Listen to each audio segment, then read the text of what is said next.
Christmas Eve, 1945, Fayetteville, West Virginia. The Sodder family was home, George, Jenny, and their 10 children. Just after midnight, their house caught fire. 5 children would never be seen again. No remains. No answers.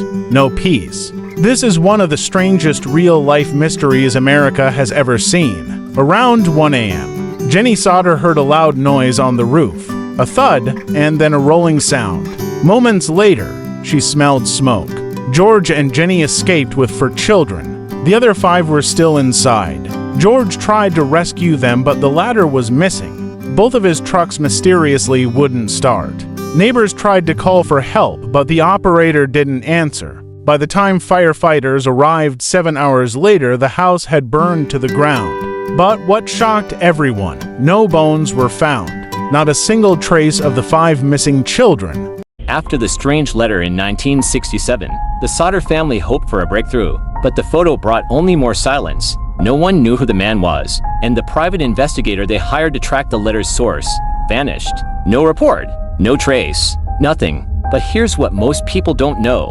In 1968, Jenny Sodder began receiving phone calls late at night, each time just breathing. Then, a faint voice, "Mama?" The calls came for months, always at 2 a.m. Then they stopped. In 1975, a woman showed up at the family home. She claimed to be a nurse who once worked at a children's home in Florida. She remembered 5 children brought in one night in 1946. No names, no records. All terrified, she said one of the girls whispered, "My house burned down. They told me my parents died." Jenny begged for more details, but the woman left and never returned. Her name, when checked, was fake. After George died in 1969, Jenny became more private. She stopped talking publicly, but she kept the photo. She hung it in her bedroom. She told her grandchildren, "He's out there. I know it."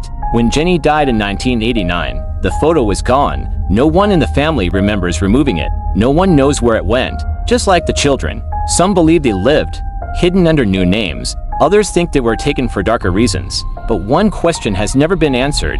Why did they vanish so perfectly, and who made sure it stayed that way? Authorities claimed the fire destroyed the bodies, but Jenny Sodder didn't believe it. She tested by burning animal bones in her oven. Even after hours, the bones remained. Experts later confirmed the house fire lasted 45 minutes, not nearly long enough to cremate 5 bodies. More disturbing details emerged. The ladder was found in a ditch 75 feet from the house. A phone repairman said the line had been cut, not burned. Witnesses claimed to see the children in a strange car that night. A woman said she served them breakfast the next morning at a roadside diner. Theories grew. Were the children kidnapped? Was it planned? In 1967, 22 years later, the Sodders received a strange letter. No return address. Postmarked from Kentucky. Inside was a photo of a man in his 20s. On the back, a message. Louis Sodder, I love brother Frankie. Hello boys. And 90,132 or 35. He looked like their missing son. Louis saged up. The Sodders believed it was him. They hired a private investigator. He took the case and was never seen again. George and Jenny never gave up. They placed a billboard by the highway with their children's photos and the words, "What was their fate?" The sign stood for over 40 years. To this day, the case is unsolved. No bodies, no arrests, just silence. Did the Sodder children die in that fire? Or were they taken and erased? One thing's for sure, you don't just vanish without a trace.